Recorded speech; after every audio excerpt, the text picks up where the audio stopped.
নমস্কার বন্ধুরা, knowledge is power YouTube চ্যানেলে আপনাদের সকলকে স্বাগত জানাই। আজকে একটা খুবই গুরুত্বপূর্ণ আপডেট নিয়ে আমরা আবার হাজির হয়েছি।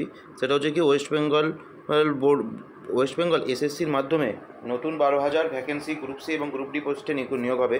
তার সমস্ত ডিটেলস আমরা বিস্তারিত জানবো। তার শিক্ষাগত যোগ্যতা কী হতে পারে এবং তার পরীক্ষার পদ্ধতি কী হতে পারে, সমস্ত কিছুটাই আজকে আমরা এই ভিডিওতে বিস্তারিতভাবে আলোচনা করব।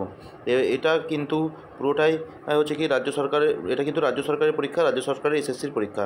তো এরকম যদি কেউ আমাদের এই চ্যানেলটিকে ফলো না করে থাকো বা সাবস্ক্রাইব করে না থাকো, অবশ্যই এই চ্যানেলটিকে আগে সাবস্ক্রাইব করো এবং বন্ধুদের মধ্যে শেয়ার করো। এরকম আরও ইনফরমেটিভ ভিডিও অবশ্যই তোমরা সবসময় পেতে থাকবে।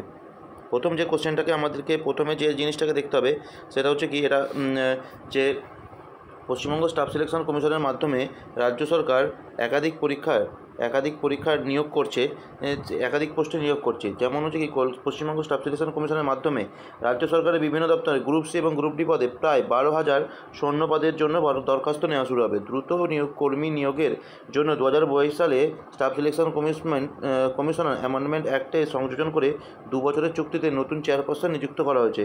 অবসরপ্রাপ্ত আইপিএস অফিসাররা এদেরকে দেবে এবং এইগুলো হচ্ছে কি নানা রকম কেসের হচ্ছে কি ডেট।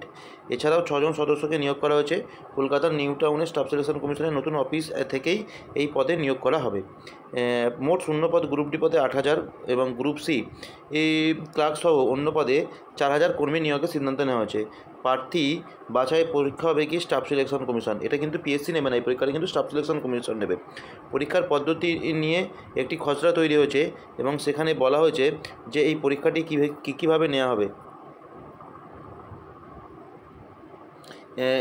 এই যে পরীক্ষাটা হয়েছিল সেই পরীক্ষাটাতে কী হবে সেটা নিয়ে একটা বিস্তারিত জানানো হয়েছে। প্রার্থী বাছাইয়ের জন্য প্রিলিমিনারি এবং মেন্স দুটো পরীক্ষা হবে একই সঙ্গে একই দিনে। প্রিলিমিনারি পরীক্ষার অবজেক্টিভ টাইপের প্রশ্ন হবে এবং এই পরীক্ষায় নির্দিষ্ট কোয়ালিফাইং নাম্বার থাকবে।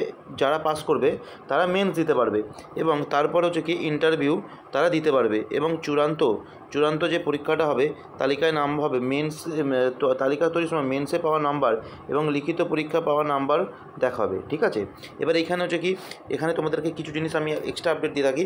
সেগুলো হচ্ছে কি, গ্রুপ ডি যেটা আছে সেখানে হচ্ছে কি শিক্ষাগত যোগ্যতা 8 পাস হবে, 8 পাস।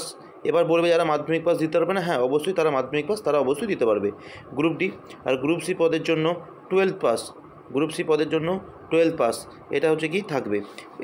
তার মানে কি তোমাদের কিন্তু আরও একটা নতুন ভ্যাকেন্সি আসতে চললো।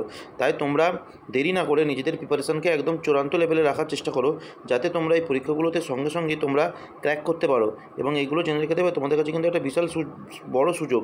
এই পরীক্ষাগুলো মিটে গেলে আর সামনে কিন্তু কোনো ভোট নেই, তাই এখন কিন্তু কোনো নিয়োগ হওয়ার সম্ভাবনাও নেই।